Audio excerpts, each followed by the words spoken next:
Hello. Well, if you're going to start tying knots, you might as well start at the beginning, and I don't think you can get any closer to the beginning than this, the overhand knot. There is actually a fish, kind of fish called a hagfish, which can tie itself into an overhand knot. So it's existed before humans have existed, but for as long as humans have existed, and they've been picking up roots and vines and making their own natural cordage like this and wrapping it up for easy storage, the overhand knot has basically been tying itself. It would have been discovered very, very quickly indeed. In fact, anything that you coil up will tend to want to turn itself into an overhand knot. I seem to be forever untying them from cables like this.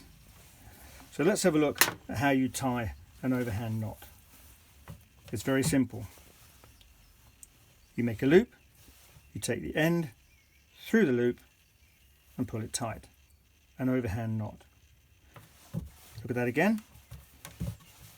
Make a loop, take the end here underneath and through the loop again, and there you have an overhand knot, also called a thumb knot. So why would you tie a knot like this? Well, it has lots and lots of uses, which I'm sure you will soon discover if you don't know already, which I'm sure you do. Let's say you have some string like this. You can see this is going a bit tatty and frayed at the end, and so I want to stop that unwinding too badly. So just going to tie an overhand knot in the end of that piece of string, pull it up really tight, and that will stop it from fraying and unraveling. Now this has advantages and disadvantages because this will basically stay there forever. It'll be very difficult to untie, which is great if you don't want it to untie, less good if you do want it to untie. To remove this, I'm basically going to have to cut it off, which is fine. So here, for example, I have an old guy rope from an army tent that I own, which is at least 70 years old. And here we have a overhand knot which has been tied as a stopper knot. It goes through this hole on the tension block and it stops the rope from pulling through. And that is a single, simple overhand knot which was tied at least 70 years ago, and it has no intention of going anywhere soon. So it can last a very long time and work very well, very, very simply. So it's often used as a stopper knot. Here's another example of how you might use it as a stopper knot. Here I've got some climbing rope and a pulley. I want to put that in my rope bag, and I just don't want to lose the pulley, so I'm just going to put an overhand knot in the end there. Stops the pulley from coming off the end. Very simple, very quick. I wouldn't trust my life to it, but that's not the point of it. It's very quick and easy and effective in certain cases. Now you've seen this knot more often than you realise. It shows up in different ways, and now you know the overhand knot. You'll recognise it in all sorts of places. So when you tie your shoelaces, for example, what you're basically doing, as you can now see, is an overhand knot. You might also have seen it used as a basic binding knot. See that? You might use that to tie up a roll of paper or some twigs or a towel like this. Same thing, you've made the loop around an object, through the loop, tighten it up.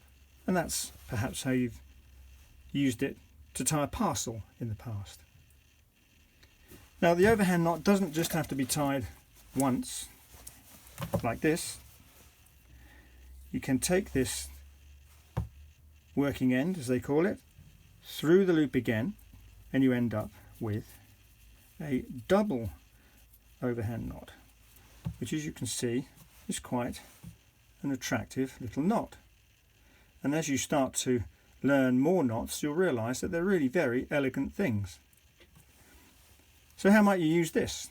Let's have a look here. For example, I have a rescue knife, and I want to attach that, let's say, to my life jacket so I don't lose it.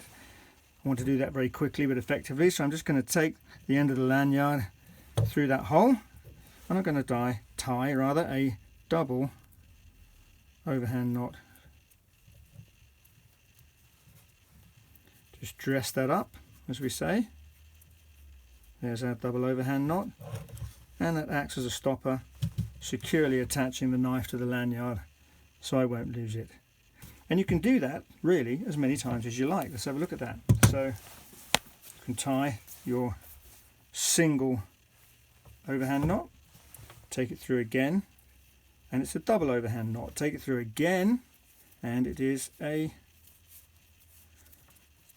triple overhand knot. You have to be careful dressing the knot, and it starts to be quite an attractive and fancy looking decorative knot.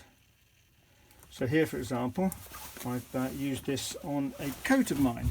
So this has a drawstring at the waist, and I've tied, actually this one I've gone round 4 times. This is a quadruple overhand knot, and you quite often see this on the drawer hoods of hoodies and on deck shoes and that kind of thing. Quite an attractive decorative knot. If someone saw that on your drawstring on your hoodie, they might think that was really quite a fancy knot. Oh no, no, no, it is but a humble overhand knot. So let's have a look at that one more time. Make a loop round the back, through the hole, overhand knot, simple, humble, beautiful overhand knot. Thanks for watching. Enjoy tying your knots.